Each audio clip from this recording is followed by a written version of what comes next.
Je voudrais vous expliquer en quelques mots comment la malédiction coranique sur les Juifs, qui est inscrite dans le Coran et qui se transmet de génération en génération, comment elle se retourne sur ceux qui la profèrent et les inclut en quelque sorte dans la malédiction, qui devient comme une malédiction partagée. Sauf que les uns et les autres n'y réagissent pas de la même façon. Alors comment se fait l'inversion ? C'est très simple, c'est que jusqu'au 7 octobre, les Arabes, les arabo-musulmans même, n'ont vu les Juifs chez eux que comme des dhimmis, c'est-à-dire des protégés.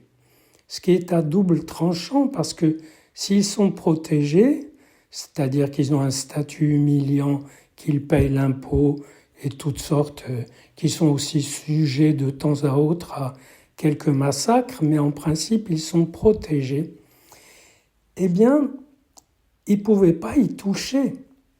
Ils ne pouvaient pas, sauf exception, encore une fois. Et le 7 octobre, c'est la première fois que des Arabes se sont trouvés face à des Juifs non protégés par la loi islamique, par la loi des dhimmis.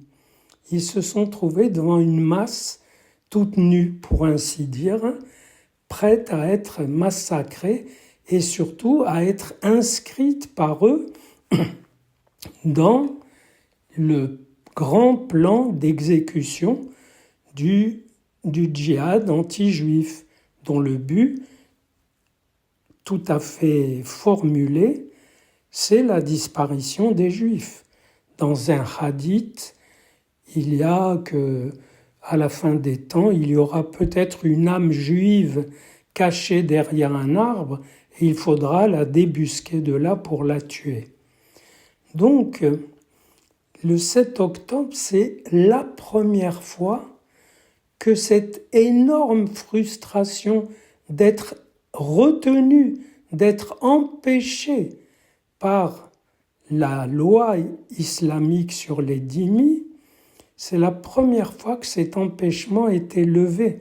Et on comprend le délire de jouissance qu'il y a eu, le déchaînement.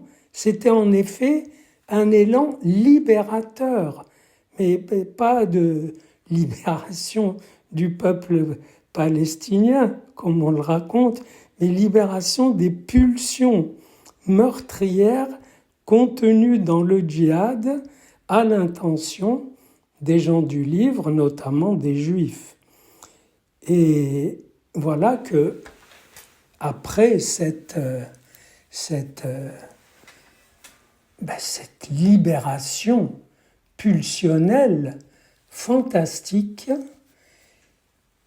il y a des conséquences, notamment cette jubilation qui a trouvé son écho dans d'autres régions, dans d'autres pays arabo-musulmans, parmi des foules, même contrôlées.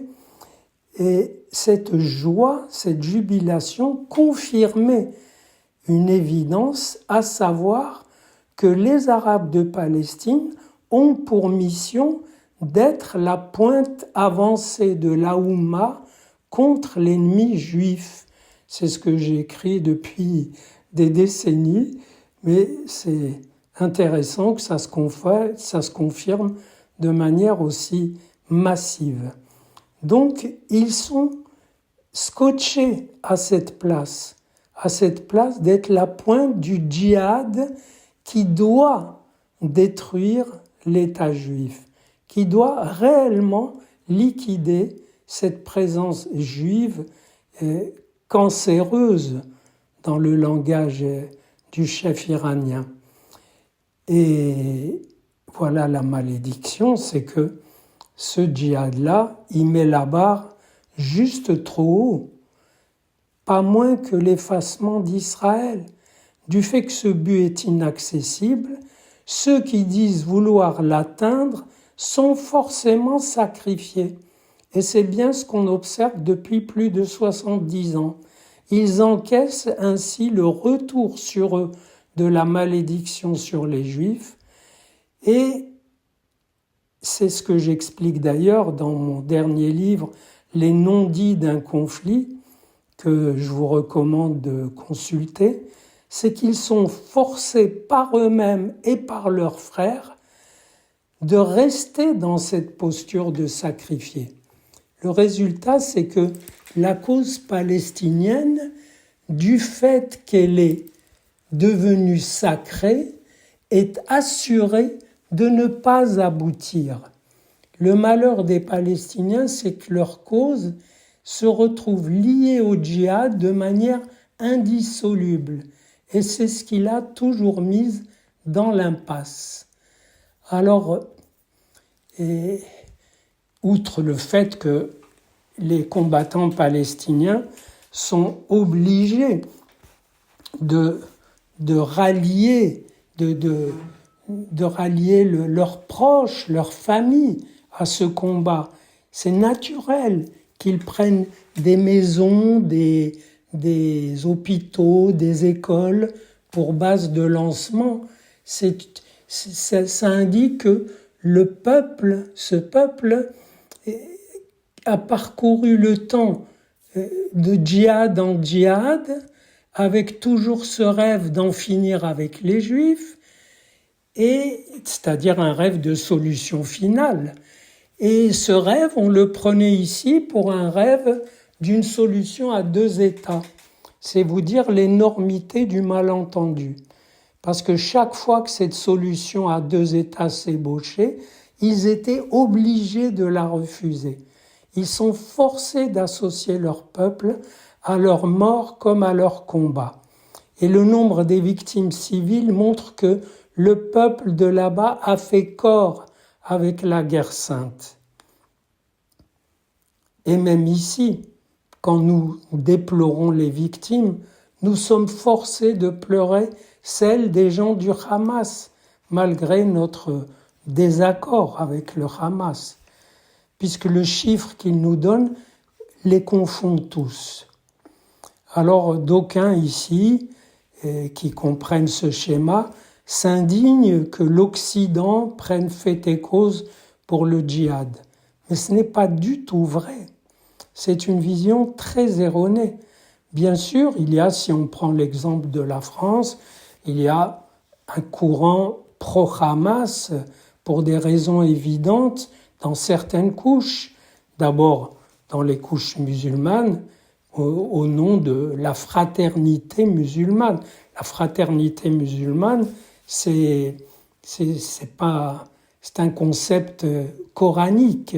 C'est pas seulement l'organisation appelée frères musulmans.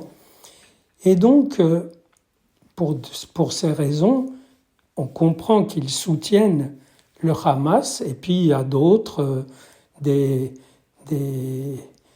militants en quête d'une cause à défendre, d'une cause révolutionnaire de préférence, mais c'est un produit qui se fait de plus en plus rare, qui est même introuvable.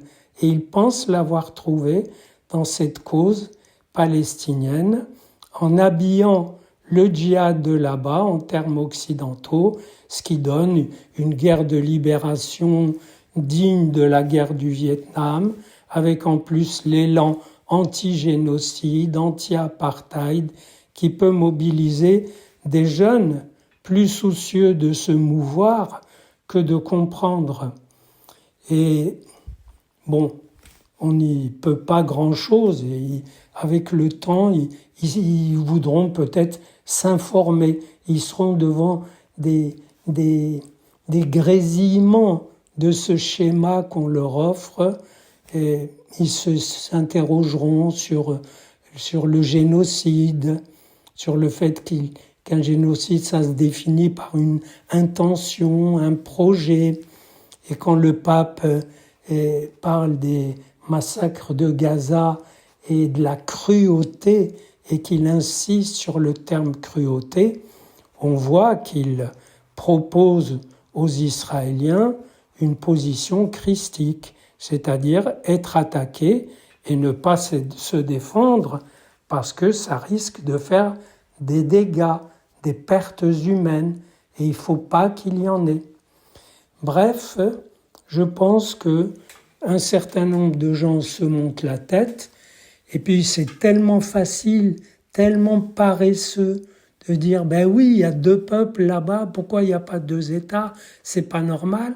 Et dès qu'on gratte, on voit que s'il y avait en ce moment un État palestinien, c'est-à-dire un État dirigé par le djihad, avec en plus l'État syrien dirigé par le djihad, c'est une poudrière, c'est une source d'un nouveau Gaza encore plus terrifiant. Et c'est pourquoi il n'y aura pas cet État palestinien pour l'instant. Peut-être qu'un jour, si ces Arabes de Palestine, qu'on n'a appelés Palestiniens que tout récemment, c'est des Arabes qui sont venus d'un peu partout, d'Égypte, de Jordanie, de Syrie, du Liban, etc. Et d'ailleurs, on les a appelés Palestiniens par un effet de mode, de propagande, mais appelons-les Palestiniens, eh bien, le jour où ils renonceront au djihad, peut-être que les régions où ils habitent, car il ne faut pas croire qu'ils sont suspendus dans le ciel, ils ne sont pas nulle part, ils sont là où ils sont. Et là où ils sont, quand ils ne font pas le djihad, ils sont pas si mal. Ils sont même mieux que dans les autres pays arabes. En Israël, ils ont la liberté de parole, la liberté de mouvement, d'avoir des députés, enfin bref, c'est un autre chapitre. Bref, est-ce que cette mouvance donc islamiste et militante gauchiste qui a élu la cause palestinienne pour la sacraliser, c'est-à-dire pour flinguer les Palestiniens à cette place de tragique, de héros voués à être sacrifiés, est-ce que cette mouvance va se rendre compte qu'en sacralisant la cause des Palestiniens, elle les met dans l'impasse? Est-ce qu'elle va lâcher ce filon juteux et enivrant où il suffit d'accuser l'autre de génocide, de cruauté, etc., pour se sentir conforté avec le sens du devoir accompli, en oubliant que lorsque dans les mémoires les horreurs de l'attaque et celles de la riposte finissent par s'équivaloir et par là même par s'annuler, ce qui reste c'est la différence radicale des projets, des intentions. L'intention du djihad est d'exterminer l'autre. Celle d'Israël est de protéger la vie dans son propre territoire, fût-ce au prix de la mort de ceux qui veulent l'en empêcher, qu'ils soient au Yémen, au Liban, en Iran ou ailleurs. Ce n'est pas seulement le choc de deux cultures, ce sont deux rapports à l'être inconciliables. L'un choisit la vie, l'autre choisit la mort et le meurtre en vue d'une vie meilleure dans l'au-delà, où les vierges restent toujours vierges pour pouvoir récompenser les nouveaux venus, bien que tant de martyrs leur soient déjà passés dessus. Voilà l'enjeu. Et je vais vous dire pour conclure une chose terrible, c'est que si le 7 octobre n'avait pas eu cette dimension, peut-être que Israël n'aurait pas été légitimé à pourchasser ceux qui ont projeté de l'exterminer. Et peut-être que les victimes juives du 7 octobre ont été comme sacrifiées inconsciemment pour que la vraie guerre contre les ennemis exterminateurs qui veulent annuler l'État juif pour qu'ils soient eux-mêmes vaincus.